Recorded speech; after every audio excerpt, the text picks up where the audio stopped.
1번부터 4번 현대시 잘 마무리하셨나요? 5번부터 10번까지 비문학 지문. 지문의 제목은 선박의 진수, 배를 물에 띄우는 거, 그거와 드라이독이라고 해서 도크라고 이야기를 했었는데 그거에 대해서 이야기할 겁니다. 문제는 먼저 읽어보셨을 거라고 생각하고 바로 지문으로 해석 시작할게요. 선박의 진수란 단어 뜻 설명할 건가 봅니다. 선박의 진수란 새로 건조한 배를 처음에 물에 띄우는 것을 말합니다. 정의 선박의 진수에 가장 보편적으로 사용되는 것이 드라이독이라고 합니다.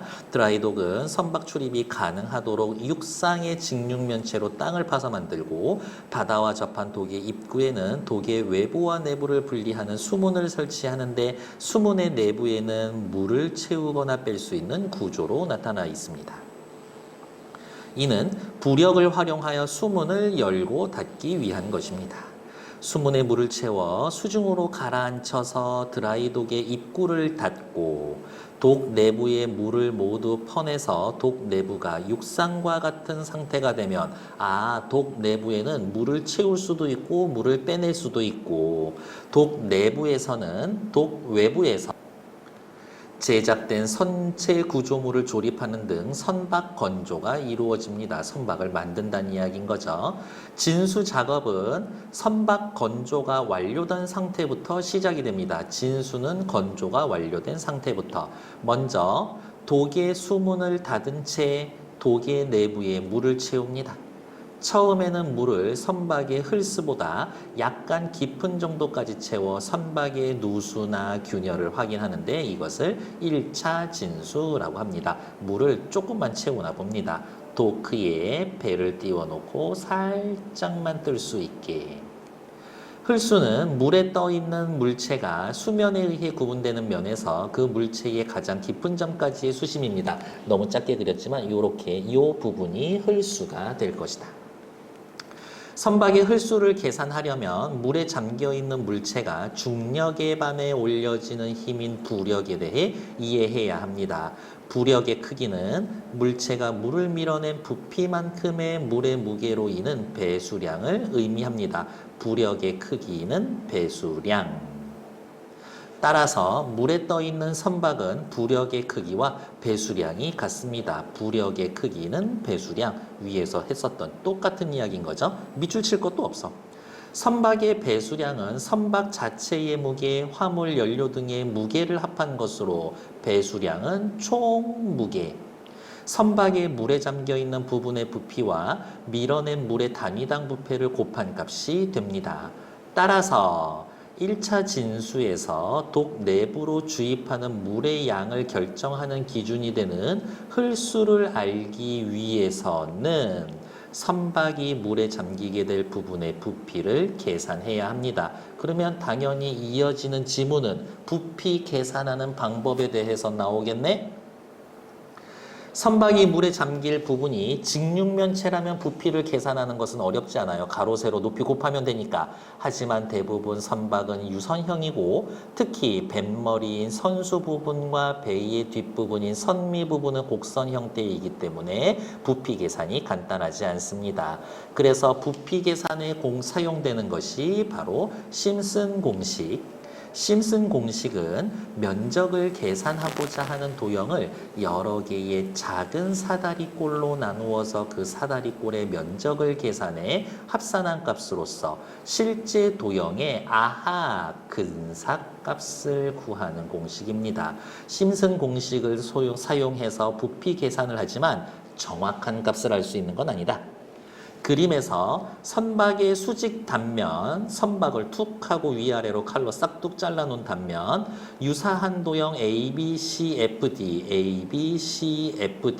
요 면적을 계산하려면 사다리꼴 툭 잘라서 ABED라고 하는 사다리꼴 하나와 BEFC 요 사다리꼴 하나의 면적을 계산해서 합하면 됩니다. 하지만 두 개로 나눠놨더니 어때요? 여기 요 부분, 여기 요렇게, 여기 요 부분, 요렇게 오차가 생기겠지. 그런데 가나다, 사다리꼴을 몇 개로 만들어? 3개로 만들면 오차가 생길 수 있는 범위는 여기랑 여기 이렇게 해서 오차가 줄어들 수 있겠지. 그러면 생각해야 되겠네. 잘게 나누면 나눌수록 계산은 정확해질 거다라고요. 두 개로 구분된 가나다 세 개의 구간으로 나누면 더 정밀한 근사값을 얻을 수가 있다. 이러한 식으로 횡축, 즉 선박의 폭을 여러 구간으로 세분화한 후 면적을 합산하면 더욱 정밀하게 계산할 수가 있다. 왜요? 아까의 오차가 생기는 범위는 요만큼이었었는데 세 군데로 나누니까 파란색으로 그 오차의 범위가 줄어들었으니까 니은과 관련된 문제 풀러갈게요. 니은과 관련된 거, 니은의 이유로 가장 적절한 것은 여러분들 알고 있어요. 독서 지문에서 적절한 것은, 적절하지 않은 것은 두 가지 문제 유형 중에서 적절한 것은 이라고 나오면 내가 먼저 말을 만들어 놓은 다음에 그거랑 비슷한 말 찾으러 가야 된다라고. 구역을 잘게 나누면 나눌수록 오차가 줄어듭니다 라고 이야기를 했었던 거, 그 내용을 찾으면 되겠죠. 답은 2번. 곡선이 이루는 면적과 사다리꼴의 면적 차이를 줄일 수 있었기 때문에 앞 페이지 설명한 거에선 주황색 색깔 그 면적보다 파란색 색깔 면적이 더 줄어들었죠. 그러니까 2번이 제일 맞는 얘기지. 8번 은근히 거저준 문제. 앞 페이지로 이어가서 다시 계속 이어서 읽을게요. 네 번째 단락. 이처럼 선박의 수직 단면적을 구하면 이 단면적의 선박의 길이를 곱해서 부피를 구해야 합니다. 단면적 곱하기 선박의 길이를 하면 선박의 부피를 구할 수 있다. 하지만 대부분의 선박은 그 형태로 인해 수직 단면적이 변화하고 특히 선수와 선미에서는 변화의 폭이 크므로 배를 위에서 보면 배가 이렇게 깍둑하게 생긴 게 아니라 유선형으로 이렇게 급격하게 이렇게 배가 생겨 있습니다. 그러니까 이 부분에 부피 구하기 쉽지 않다고. 특히 선수와 선미 부분에서는 변화의 폭이 크므로 다시 심슨 공식을 사용해야 합니다. 선박의 물에 잠길 부분의 부피를 구할 때에는 단면적 곡선이 그려진 그래프를 이용을 합니다. 이 단면적 곡선 그래프는 6번에 나와 있죠. 먼저 수평축으로 일정한 길이의 구역으로 분할한 선박 측면에서의 위치, 수직축은 선박의 수직 단면적을 설정합니다. 심슨 공식을 활용해 각 구역의 특정 지역의 수직 단면적을 구한 후 그래프의 점으로 나타내고 점을 연결하면 단면적 곡선이 나타나는데 심슨 공식을 이용해서 면적을 구하면 선박의 부피를 다시 한번 추정할 수 있다. 정확히 구할 수 있다. 아니에요. A로 묶여 있으니까 우리 6번 문제 풀러갈게요. 6번.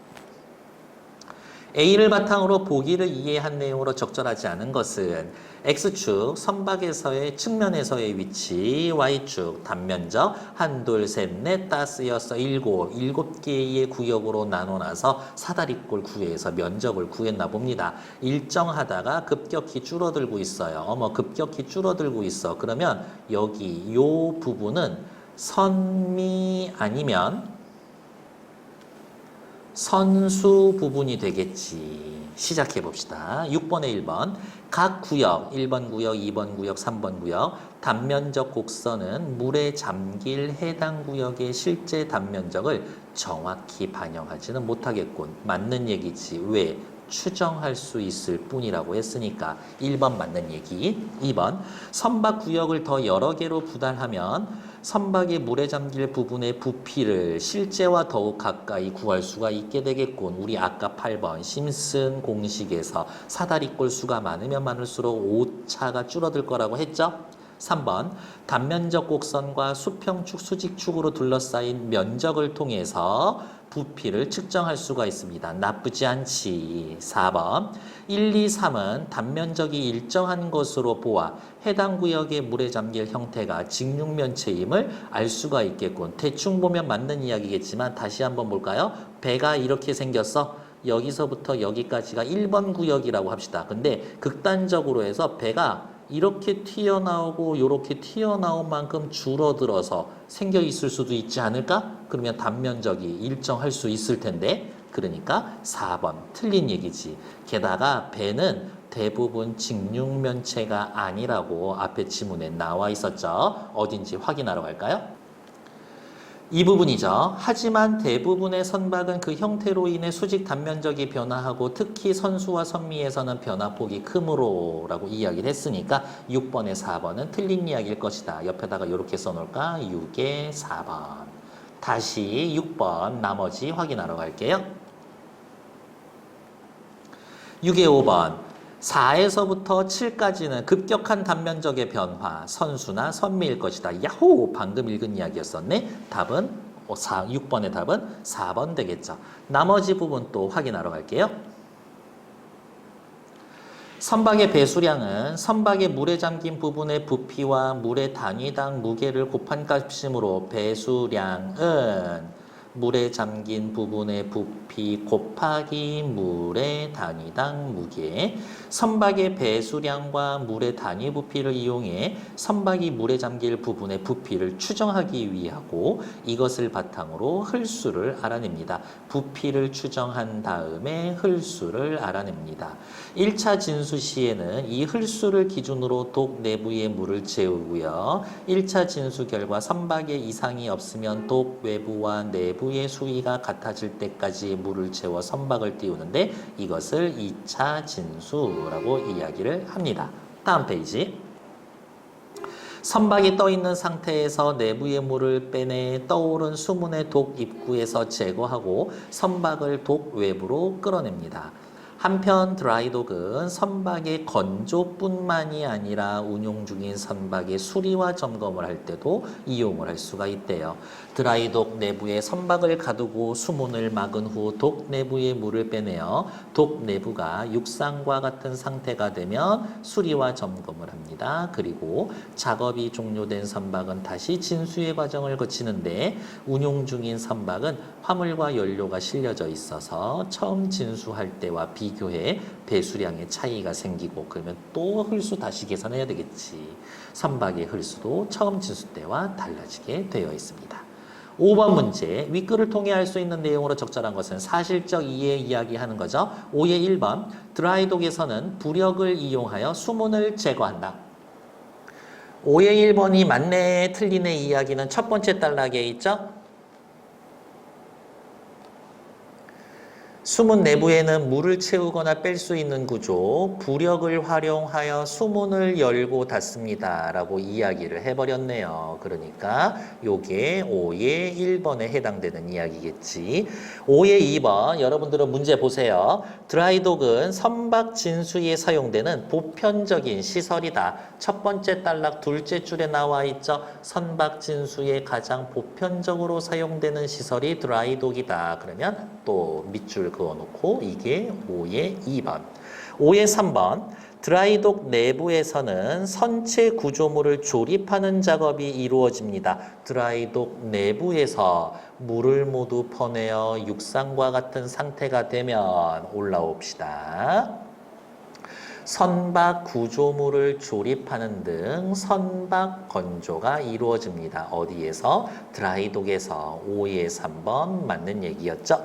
5의 4번 드라이독은 독 내부로 물을 채우고 독 외부로 물을 뺄 수 있어야 합니다. 드라이독은 물을 채울 수도 있고 빼낼 수도 있대요 라고 이야기했었죠. 어디? 첫 번째 단락에서 독의 내부와 어쩌고 저쩌고.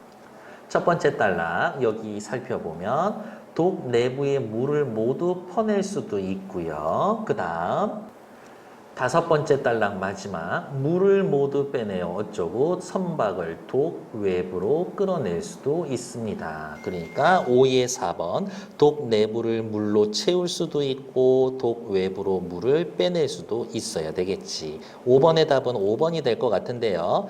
드라이독에서 수리를 마친 선박은 다시 운용할 때 진수의 과정이 생략이 된다고요? 아니요. 여섯 번째 단락 작업을 종료한 선박은 다시 진수의 과정을 거치게 되는데 진수 과정 다시 거쳐야 되지. 그러니까 5의 5번.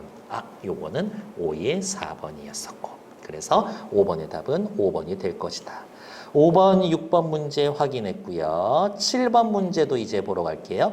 기억과 관련하여 이해한 내용으로 적절하지 않은 것은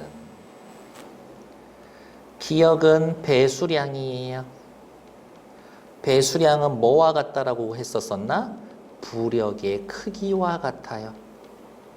부력은 1번 1차 진수와 2차 진수에서 선박의 배수량이 동일하다면 부력의 크기가 같다, 배수량이 같다, 부력 크기 동일하다, 부력의 크기가 동일하다라는 건 동일한 높이만큼 잠긴다, 흘수가 같다.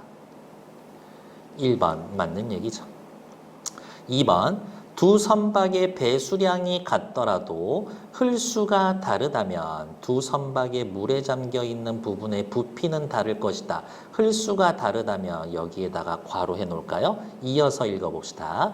배수량이 같더라도 흘수가 다르면 두 선박의 물에 잠겨 있는 부분의 부피는 다를 것이다. 부력의 크기가 같다라는 이야기는 부피가 같다라는 이야기인 거고요. 부피가 같다는 이야기, 배수량이 같다는 얘기. 즉, 배수량, 부력의 크기, 부피는 모두 같아야 되지. 배수량이 같더라도 어쩌구라면 부분의 부피는 달라질 것이다. 배수량이 같으면 부피는 다를 수가 없지. 그래서 틀린 건 2번. 나머지 건 또 왜 맞는지 살펴보러 갑시다. 7번에 3번. 흘수가 같은 두 선박의 배수량이 다르면 부력이 다르다. 배수량이 다르면 부력이 달라. 부력이 다르다는 이야기는 선박이 밀어낸 물의 양이 차이가 있다라는 얘기다. 맞는 얘기지. 건조가 완조된 선박에 화물과 연료를 실어 선박의 배수량이 증가를 했다. 부력의 크기도 증가할 것이다. 그럴 수밖에 없죠. 왜? 부력이라는 건 받아낸 만큼 밀어내는 힘이니까 4번 맞고 5번 배수량이 다른 두 선박을 같은 드라이독에서 수리한다면 독 내부를 육상과 같은 상태로 만들기 위해서는 독 내부로 빼내는 물의 양은 배수량이 작은 선박이 배수량이 큰 선박보다 많을 것이다. 얘는 한번 그려봅시다. 똑같은 독이 있어요. 똑같은 독이 있습니다. 배수량이 다르다는 이야기는 부력이 다르다는 이야기인 거고 어떤 배는 요만큼 잠겼고 또 어떤 배는 이만큼 잠겼고 라고 본다라고 하면 배수량은 얘가 더 크지. 귀찮아도 한번 써볼까요? 배수량은 이쪽이 크고 이쪽이 작겠지. 배수량은 적다지. 이렇게 물을 빼내서 얘가 여기까지 바닥에 닿아야 돼요. 그럼 물 이만큼 빼내야 되죠. 하지만 얘는 물을 요만큼만 빼내야 되겠지. 그러니까 빼내는 물의 양은 얘가 더 많이 빼내지. 다시 읽어봅시다. 물의 양은 배수량이 작은 선박이 배수량이 큰 선박보다 더 많을 것이다. 얘가 요 녀석이 물을 더 많이 빼내야 한다. 5번 맞는 얘기죠. 7번의 답은 2번. 9번 문제 보러 갈게요. 드라이독과 플로팅독에 대해서 비교한 겁니다. 가장 적절한 것은 플로팅독, 플로팅, 떠다닌다는 이야기인가? 수상에서 운용하는 독으로 수상에서 운용. 독의 바닥과 측면을 모두 물로 쳐내거나 빼내올 수 있는 횡단면이 U자형 구조로 되어 있습니다. 독의 바닥과 측면에서의 물을 빼내면 독은 물 위에 떠 있게 되는데 이때 육상과 연결해서 선박 건조에 필요한 구조물을 이동시켜 선박을 건조합니다. 우와, 선박 만드는 데도 쓸 수 있네. 선박 건조가 완료가 되면 플로팅 독을 수심이 깊은 해역으로 이동시킨 후 독의 바닥과 측면에 물을 채우고 플로팅 독이 수중으로 가라앉게 되어서 선박은 자연스럽게 물 위에 뜨고 진수가 완료가 됩니다. 플로팅 독에 배를 하나 띄워놓고 붕 바다로 내려가서 여기를 끝까지 물로 꼴딱꼴딱꼴딱 채우면 그러면서 얘는 뛰어오르겠죠. 그러면 요 플로팅 독은 가라앉게 되고 그러면서 자연스럽게 얘는 떠있게 됩니다. 하지만 플로팅 독은 물 위에 떠있기 때문에 진수할 수 있는 안타깝다. 선박의 무게나 날씨 많이 타겠지. 기후의 제약을 많이 받습니다. 1번 확인하죠. 드라이독은 플로팅독에 비해 선박의 건조 과정에서 높은 파고와 같은 해상 조건에 영향을 받는다. 해상 조건에 영향을 받는 건 플로팅독이지 드라이독 아니죠. 1번 탈락. 드라이독은 플로팅독에 비해 배수량이 큰 선박을 진수하는데 적합하지 않다. 선박의 무게에 영향을 받는 건 플로팅독이죠. 그러니까 육지에서 만드는 드라이독이 배수량이 큰 선박 만드는 데 도움이 되겠지. 2번 탈락. 플로팅독은 드라이독과 달리 선박 건조가 완료된 후 선박을 진수시킬 위치를 이동시킬 수가 있겠군. 야호! 이동시킬 수 있어요. 누가? 플로팅독. 드라이독은 육지하고 맞닿아 있어야 되잖아요. 그러니까 3번이 답이 되겠지. 플로팅독은 드라이독과 달리 선박 건조나 수리의 과정을 육상과 같은 환경에서 진행하겠고 육상과 같은 환경은 플로팅독, 드라이독 둘 다 해당하죠. 4번 틀리지. 둘 다 물 빼야 되니까. 5번 플로팅독은 드라이독과 달리 선박 진수 시 독 내부와 외부를 차단하는 과정이 필요하겠군. 독 내부와 외부를 차단해서 물을 채우고 빼야 되잖아요. 그러니까 5번 틀리지. 달리가 아니라 둘 다. 답은 3번. 10번 확인할게요. 문맥상 의미가 A와 가장 가까운 것은 A, 거치다죠. 여기에 쓰여져 있는 이 거치다는 어떠한 과정을 거치다 이거죠. 과정을 얘는 목적어 자체가 없고 과정하고 같은 범주에 넣을 수 있는 애들 누구 있을까? 단기. 답은 1번. 수고하셨고요. 조금 이었다가 다음 질문 보러 갈게요. 수고했어요. 조금 이따 만나. 뿅!